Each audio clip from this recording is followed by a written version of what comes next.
Sea level rise is doing more than just causing physical damage to properties. It is impacting the quality of life for residents, especially in those low-income areas.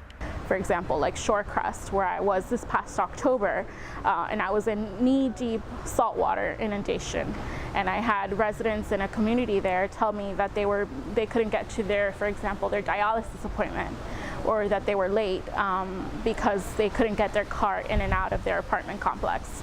Moms Clean Air Force is a nonprofit organization that is providing a voice for these communities. So the way that Moms Clean Air Force helps residents and parents and those that care about children's health in low-income communities is that really we try to engage them and empower them to become voices for not only one particular issue, but really to become more active citizens in terms of being a spokesperson for what they want to see in the community. There is a misconception that waterfront properties are the only ones feeling the effects.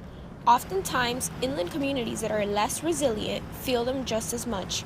These residents don't want to get left behind or forgotten by politicians in efforts to find solutions. The impacts in some of these communities aren't being taken care of, and so it's incumbent upon the residents of those to make sure to call and say, hey, we've had water in front of our apartment complex for 3 hours in the morning and then 3 hours again at night. What are you doing to help?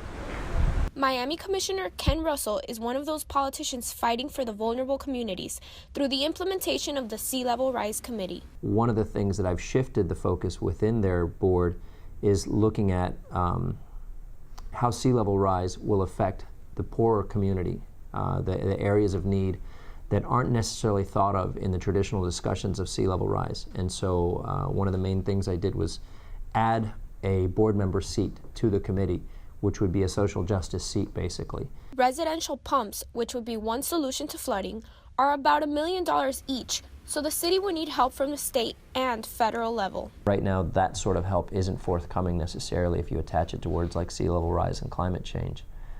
So we're getting creative with the wording of what we ask. Stormwater master plan is a much more palatable thing to a bipartisan legislature. But that being said, we would still be waiting for those funds for something like a traditional pump. And even in the wealthier communities that are at the water's edge, feeling the effect right now, we're having trouble finding the funds and budget to install the pumps for them. The efforts to adapt Miami to sea level rise continue to be a challenge for low-income communities. Residents fear that asking for these funds will only mean a tax increase. The longer it takes to find these funds, the longer it'll take to combat the issue. For Bay News, I'm Maria Vera.